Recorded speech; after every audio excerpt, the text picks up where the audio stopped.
สบายดีสบายดีและสวัสดีบรรดาให้พี่น้องมัดสุขสุขคนอีกตืมเส้นเก่าเส้นเคยเนาะก็สบายดีย่ำแรงๆตอนนี้ก็ประมาณอยู่4 โมงเนาะประมาณอยู่4 โมงโทรศัพท์ก็บ่ค่อยดีนะพี่น้องนะเบิ้งก็บ่อยากเห็นปานใดจอมันบ่คือเก่านั่นหลังจากที่เอาไปสอบมาเนาะก็ตอนนี้ไกด์ของเฮาหน้าสิไขเบิดเลยแหละเนาะก็เดี๋ยวสิพาทุกคนไปเบิ้งนะว่าหลังจากที่เฮากลับมาดูแลมันยังไก่เสียดให้อาหารให้น้ำบ่ให้คาดบ่ให้นั่นนี่มันสิไข่ขึ้นมาเป็นแล้วได้เนาะหลังจากที่มื้อนั้นนี่มดมือไก่23 ตัวของเฮาไข่ไปแต่6 หน่วยนะกะเดี๋ยวสิพาไปเบิ่งว่ามื้อนี้นี่สิไข่จักหน่วยนะผ่านไปประมาณ3 มื้อนะกะพอดีมื้อนี้เฮาเฮ็ดประตูเนาะเฮ็ดประตูแล้วก็พอดีเล็กเบิดพี่น้องนะ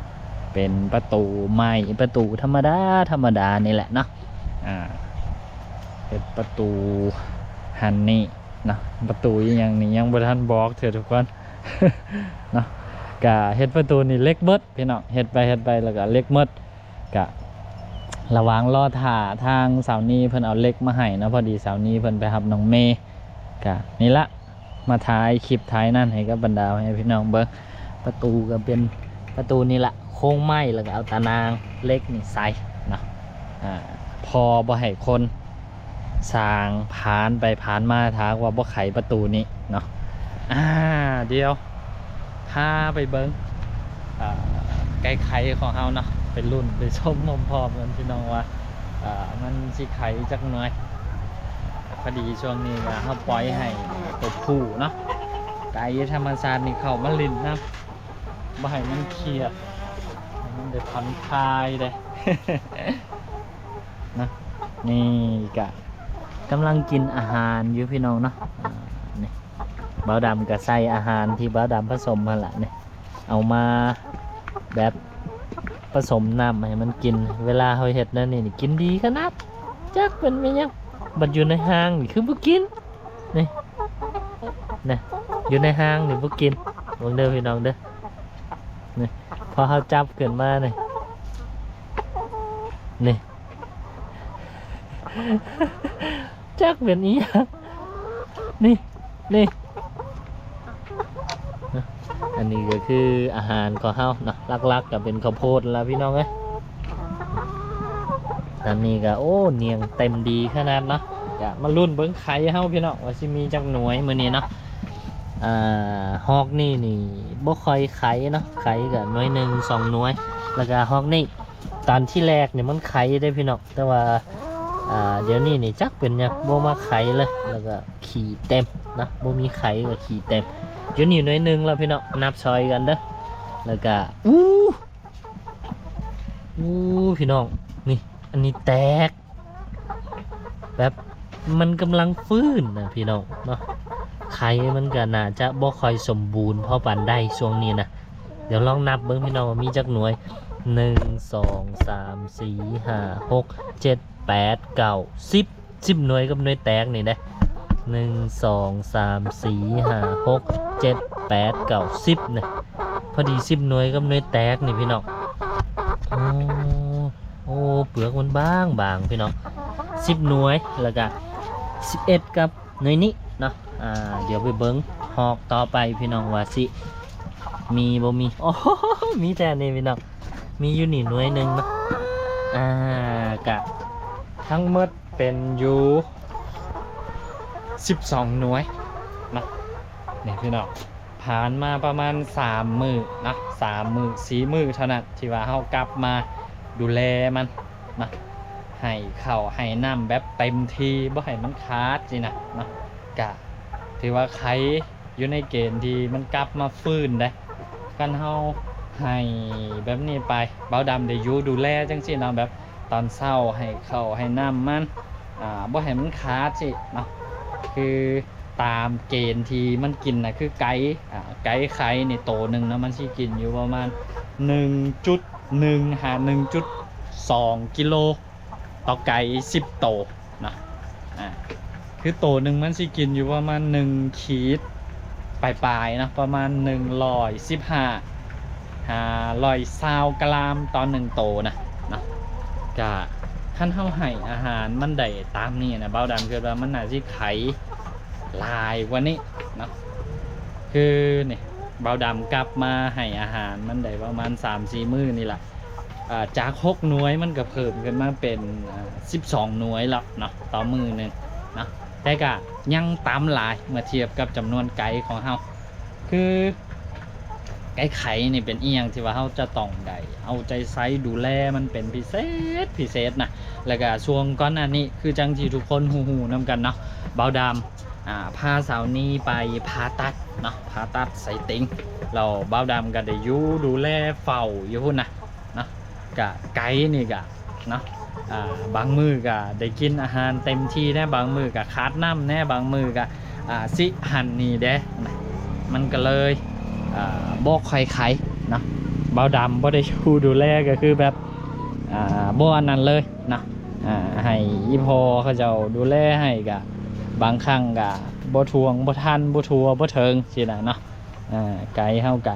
บ่ค่อยไขปานใดแต่วันนี้มามื้อนี้เนาะผ่านไปเพียงแต่4-5 มื้อเท่านั้นพี่น้องเอ้ยโอ้อันนี้เปลือกมันบางพี่น้องนี่นะแต่ว่าอันนี้นี่เอาไปทอดได้เลยพี่น้องเอ้ยนะเดี๋ยวชิปะวันนี้ขากลับไปในเบ้าดำจะเอาไปทอดกิน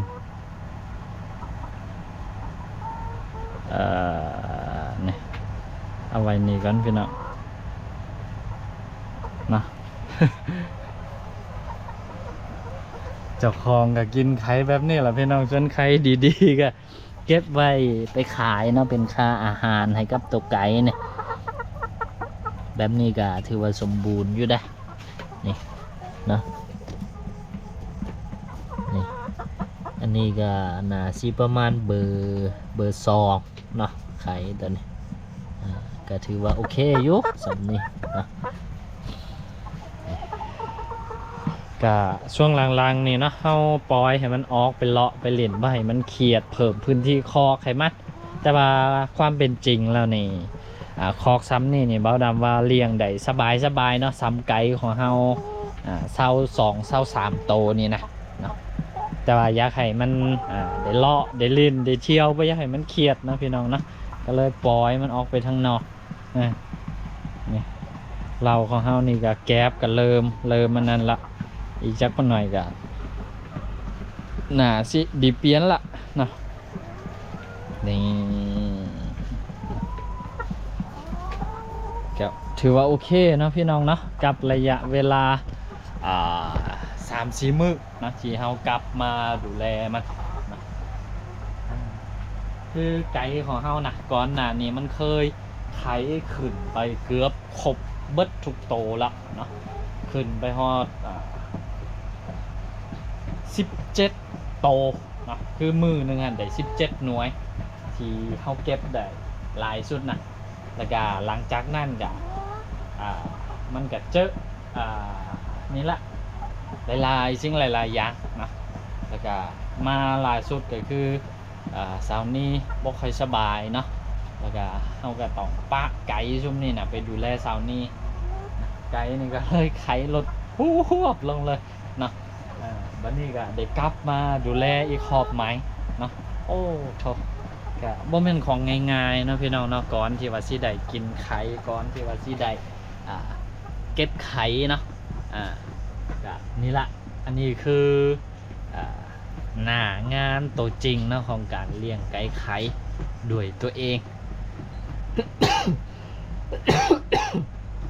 ขออภัยนะพี่น้องนะก่อนที่ว่ามันสิไข่ออกมาหน่วยหนึ่งนี่บ่เป็นของง่ายๆพี่น้องนะคันให้น้ำบ่ได้ให้อาหารบ่ได้เนาะขาดน้ำประมาณ2 ชั่วโมงสิก็คือมันบ่ไข่แล้วไก่ของเราสำหรับน้ำนี่ก็คือพอดีแมนเลยเนาะไก่22-23โตพอดีตุกนึงนี่เนาะครั้งนึงนี่เข้าไซส์มือเศร้าเต็มมาหอดมือแรงก็เหลือน้อยนึงแล้วก็ตกมามืออื่นเศร้ากับพอดีเปลี่ยนทางไม้นะก็ถือว่าพอดีแมนเป๊ะเลยนะแล้วก็อาหารเนาะ อาหารนี่เฮาได้เติมอยู่2หอบเนาะคือเบาดำสิแบ่งเป็นหอบหอบเช้าก็ประมาณ7 โมงเนาะบ่เกิน8 โมงเนาะก็คือเอาอาหารมาให้มันหอบทำอิฐเนาะแล้วก็รอบแรกก็คือสิอยู่ประมาณ2 โมงหา3 โมงเนาะก็คือเบาดำก็สิเอามาให้มันเนาะช่วงนี้ก็คือผสมอาหารเวลาเขาบ่จับมันก็บ่กินพี่น้องนี่บัดเวลาจับนี่กินดีขนาดนี่เอ้ยใส่นี่กินนะ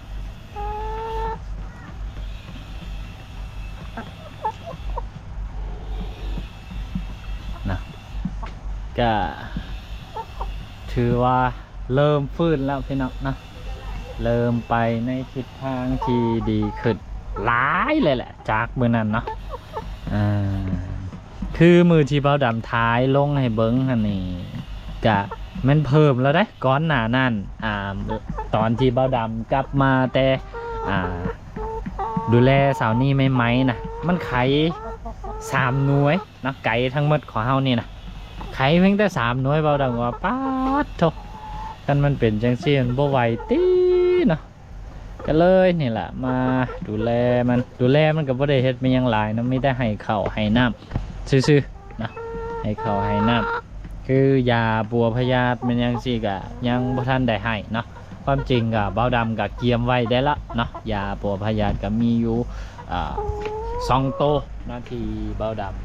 ำหามาเกียมไปไว้นะความจริงยังใดเป็นยาขาเสื้อยาไม่ยังสิเนาะมาไว้ยามันป่วยเลยก็ใช้ยาขาเสื้อช่วยรักษาแต่ว่าบุผู้เสียหายอยู่ใส่เนาะที่เบาดำได้มากก็เป็นวัคซีนกันนิวคาสเซิลนะแล้วก็กับตัวอะฮิวาเนาะโรคที่แบบมันสำหรับเบาดำคือนักขนาดเนาะมีนิวคาสเซิลหลอดลมอักเสบนี่แหละ2 โต 3 โตที่เบาดำเกี่ยงมาปะไว้ก็คิดว่าหลังจากที่ไกด์ของเฮานี่แบบมันแข็งแรงสมบูรณ์เต็มที่นะหลังจากที่มันฟื้นเฮาได้ดูแลมันเต็มที่เลยสิเริ่มให้วัคซีนมันเพราะว่าทางตอนที่เฮาเอามานะทางผู้จำหน่ายเพิ่นบ่ได้บอกรายละเอียดการให้วัคซีนไกด์ซุ่มนี่วันล่าสุดนี่ให้ตอนได้นะเฮาก็เอามาได้ประมาณอยู่สิ2 เดือนเกือบ3 เดือนแล้วมั้งไกด์เนี่ยเฮาก็เลยสิเริ่มให้วัคซีนตามหอบของเฮาเนาะยังมีบางโตพี่น้องที่วันหนาของมันนี่ยังมีตุ่มมีนั่นนะแต่ก็ถือว่าดีขึ้นหลายละนะนี่คือจังตัวนี้นี่ก็หายละนะนี่ไก่ไข่เวลาที่ว่ามันขาดสารอาหารแล้วมันสิบ่แข็งแห้งนะมันสิเป็นโรคง่ายนะไวตะโรคนี่ขนาดตัวนี้นี่คือยังมืนตาบ่ได้พี่น้อง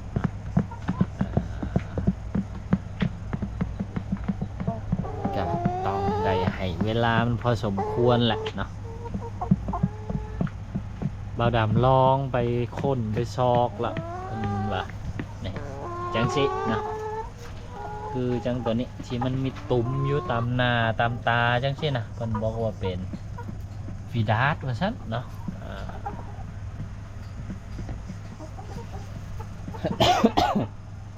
ซึ่งมันบ่มีตัวยาที่ว่าจะรักษาโดยกงนะเพิ่นบอกว่าซั่นหรือว่าบรรดาพี่น้องท่านใดเนาะมีวิธีรักษาโรคฟีดาสของไก่ที่หน้ามันเป็นตุ่มเป็นหยังจังซี่นะคือจังตัวนี้นะพี่น้องกุ๊กนี่เห็นบ่ดำๆนี่นะพี่น้องเนาะนี่กุ๊กก็คอมเมนต์แนะนำวิธีกันเข้ามาได้เด้อพี่น้องเด้อส่วนตัวของเบาดำเนี่ยเบาดำลองไปซอกเบิ่งละมีแต่ให้ข้าวให้น้ำบ่ให้มันขาดสารอาหารแล้วก็พวกวิตามินพวกมันยังสินะมันจิไปซอยบำรุง แล้วก็สร้างภูมิคุ้มกันให้กับผิวหนังของตัวไก่เองนะเลี้ยงไก่กับบ่เป็นของง่ายๆเด้อพี่น้องเด้อสำหรับคนที่ว่าคิดอยากเลี้ยงก็อยากให้ศึกษามันดีๆคนพี่น้องพอปัญหาหลายแฮงเนาะไก่ไข่นี่